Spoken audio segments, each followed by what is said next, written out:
As a 19-year-old entrepreneur who's generated over $2.5 million for my clients through my agency and consulting business, these are the 10 productivity hacks I implemented in my life to go out and compete with people twice my age and generate results like this. All of these you can implement today and see a measurable return in a short amount of time. Now, hack number 1 I did was improving my diet. Your microbiome and your body is built on good decisions. When you can actually go out and meal prep and cut out extremely processed foods, you'll be able to have higher cognitive function and more energy to actually focus on the important tasks in your life, whether that be studying for an exam, hopping on sales calls, and delivering for clients. Because if you think about it, for thousands of years, humans haven't eaten processed foods. They've always eaten meat and vegetables.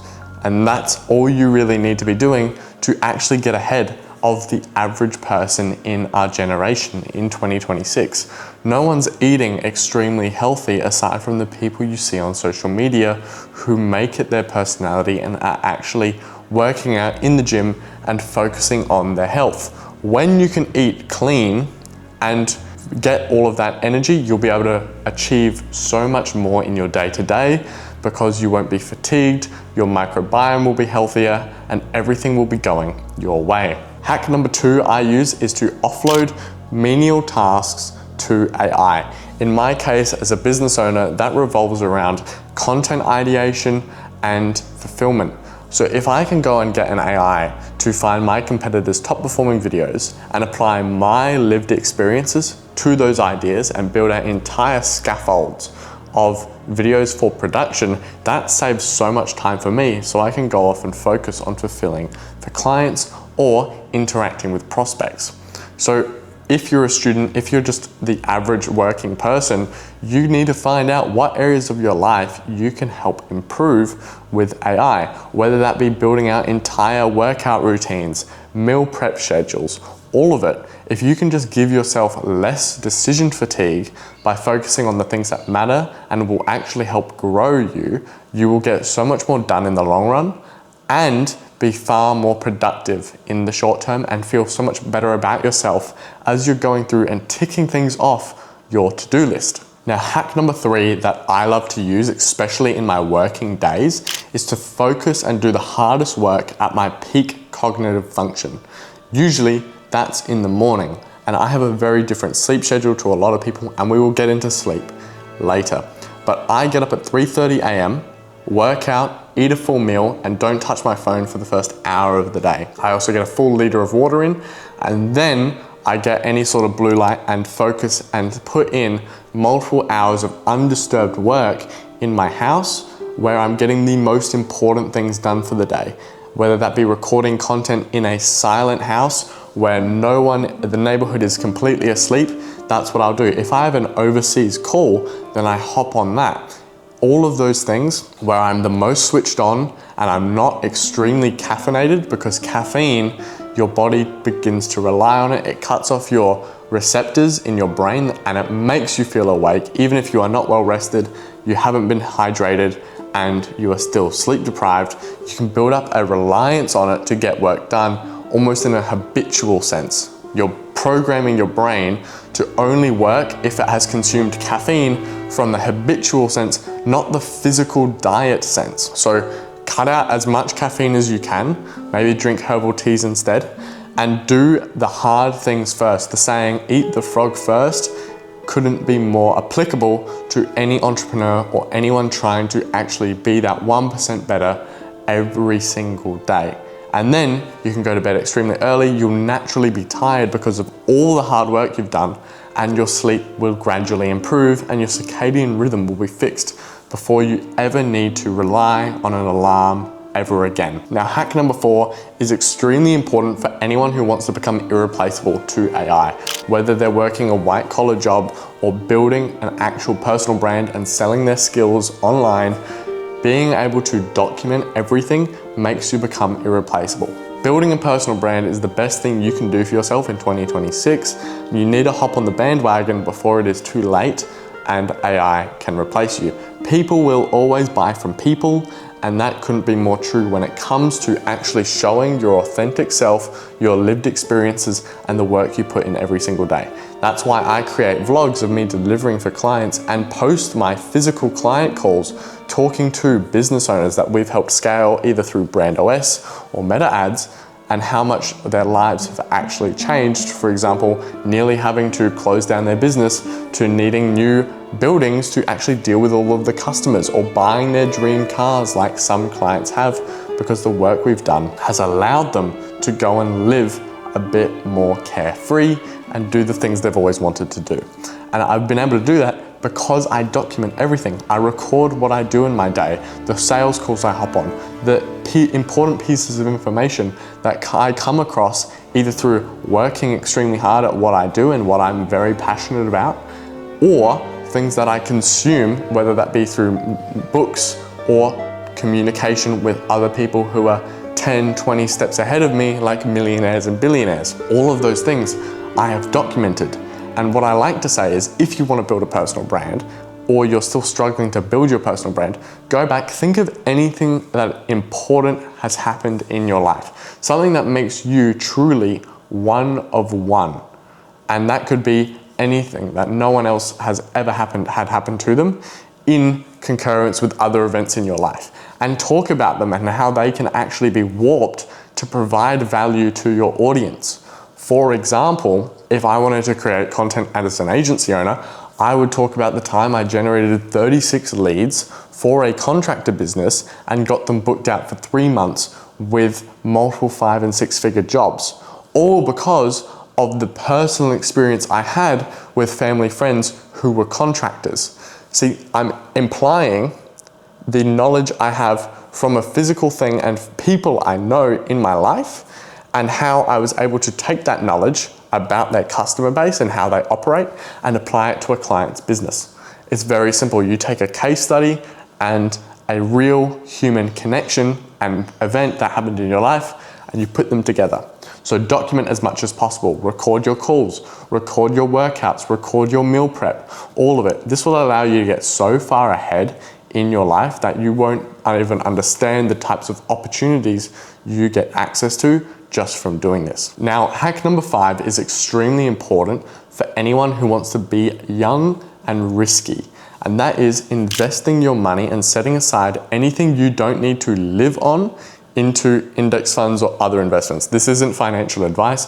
This is just what's worked for me since I began investing at 14 years old, purely from the books and knowledge my parents imparted on me. What it allows you to do is understand that when you're 50 and 60 years old, in a long time from now, you will have thousands of dollars sitting there just in case, which will allow you mentally to understand, look, if I want to go and order all of this stock and try this business, if I want to go and try content creation, I can go and do that because I'm constantly setting aside money for the future.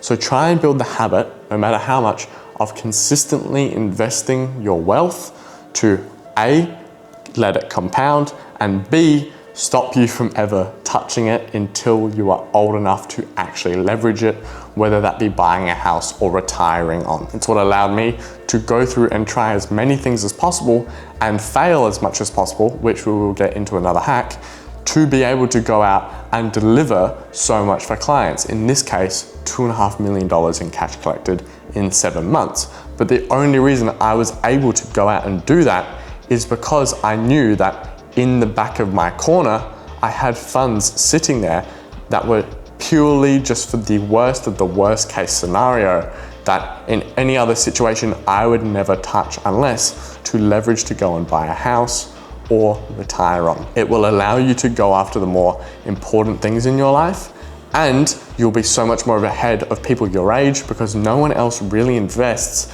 at a young age. But the earlier you start, the better off you will be. Now, hack number 6 is such an amazing one, and that is building out your environment to suit your goals. And now when I say that, you don't have to change houses or you don't have to do anything extreme. All I'm saying is modify things in your environment to suit your goals. That could be not using your phone as an alarm. not having your phone in your room or your office to prevent yourself from either destroying your circadian rhythm and your sleep quality or distracting you while you're trying to do important, deep work. And it's incredibly important to actually build your environment around the things you want to achieve. For example, if I wanted to get better at pull-ups, then I might go and buy a cheap pull-up bar and put it in a door frame that I frequent in my house. For example, in the main hallway or to my bedroom. Anything like that, I'm actively modifying my environment to go after something I want to get better at. If I want to eat a lot cleaner and drink a lot more water, then one day I will go out and buy a bunch of healthy, clean foods and meal prep them that one day. So I have clean, healthy foods for at least a week or 2 weeks. And if I want to drink more water, then I'll make sure there's just a full water bottle in the room I'm in or every single room in my house. So I know I'm drinking more water because there's less friction to getting it. If I want to read more, I might put my book on my pillowcase. So in order to actually get into bed, I have to pick up the book. And then I know I'm holding the book already, I may as well read it. So you actually create less friction towards the things you want to do. If I don't want to eat more chocolate, then I won't put any chocolate in the house. As simple as that. I'm taking the bad things out of my environment and I'm inputting healthy, good things that actively push me towards my goals. Now, hack number 7 is all about failing. You want to fail as much as possible and pivot extremely hard. And I'm not saying if you want to be an entrepreneur, change business model after a week of it not working.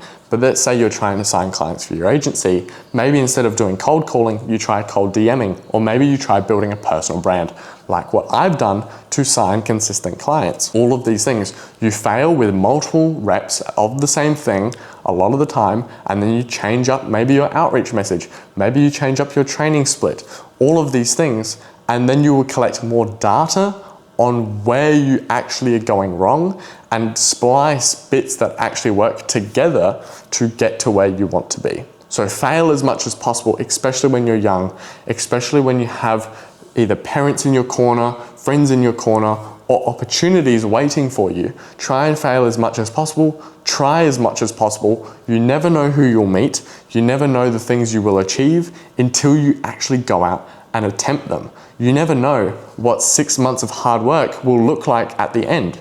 You might have a completely different physique, be completely healthy and a lot better than when you were starting out. You might know a lot more important people, you might have new partners and relationships. You never know what will happen if you just dedicate yourself for a long enough time.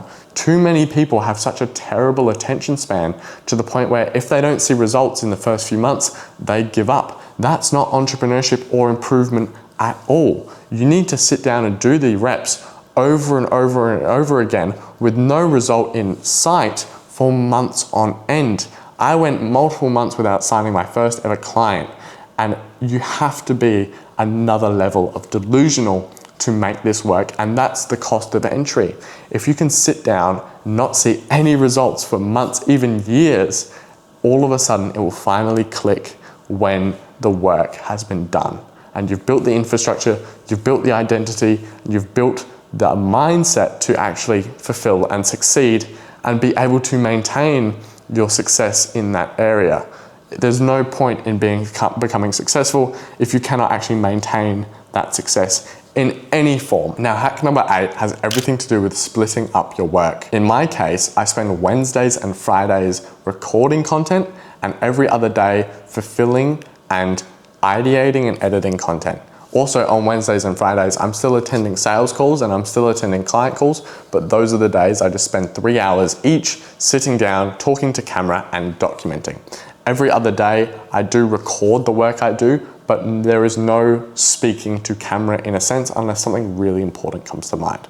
All of it is client calls, sales calls, fulfillment, and ideation and editing. That's really simple. It could also be hiring, building out SOPs, but the truth is you just want to split up the work you do so you reduce decision fatigue. You'll wake up, you know, well, on Monday I have to write this assignment and I have to do arms.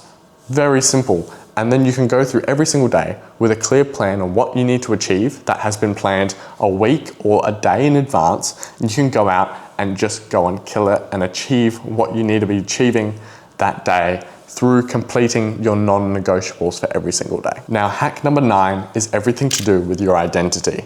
I like to modify my identity to achieve a certain goal. If you can walk through life thinking you have achieved the thing you are actively pursuing, moving, walking, talking, working like that person. For example, if I wanted to be a millionaire, I would go and look at how millionaires interact with the world. How do they work? What is their philosophy behind working? How do they manage their emotions? If I can go through and implement every single one of those things into my life, I'm going to be so much more productive and a lot more worthy, in my own opinion, of getting and achieving those things that I want to achieve. So if you can go through life and say, well, I am the person that does this, not I am the person trying to do this. You could talk to a smoker, and this is a physical study that was done. They interviewed 2 people. Both of them were trying to quit smoking. One of them adopted the idea that they never smoked in the first place, and they quit smoking so much easier than the person who kept telling themselves they were trying to quit. The person who actually quit just said, I don't do that, and I never have. So it's very simple. Go through, tell yourself, well, I am the person who has achieved this. I have signed 5 clients this month and posted 6 different videos every single week. And when you go through, you will actually go and do those things because you have the identity of the person that achieves that. Now, hack number 10 is the oldest saying ever. Network is net worth. And in my personal experience, that couldn't be more true. The people I have met through building my consulting company are all high achievers. They all look after their health. They all get good sleep. They all manage their relationships, and they are all building their businesses and studying very extreme subjects. Those are the people you want to surround yourself with. And the saying of you are the 5 people you are friends with, or you are the sum of the 5 people you spend the most time with, couldn't be more true. I went through high school surrounded by people who weren't necessarily achieving much or trying to do much. And I in turn didn't achieve much or do much. But after trying to build multiple businesses and building a friend group and a network of high achievers, I have naturally been in the room with more high achievers and achieved more myself in my own life. And every single time any of us have a problem, we bring it to each other and solve it together. Some person might have an easy connection of maybe someone that needs hiring at another person in the network's company. So there's a simple bridge. You take that person across the gap and the opportunity is fulfilled. Other people might need help recording ads for their e-commerce brand, and then I can step in and walk them through the exact process on how to create high converting ads. Another person might need to figure out where the best places to go in Morocco are and the best place to hire good cars. Another person in the network might live in Morocco and run a car rental business. Things like that, where everyone just adds on and provides value to each other whilst keeping the same values and identity, is extremely important, and it's what allows everyone to compound their results exponentially. So those are the 10 hacks I implemented to actually scale my clients' companies and do over $2.5 million this year alone. And I hope you've been able to find a way to implement them in your life as well. I know I certainly found great value in doing it myself and live a far healthier and happier lifestyle just because of it. If you want to be one of the few companies that actually get scaled by me and my team, you can book in a call with the link in the description. And I look forward to seeing you all in the next video.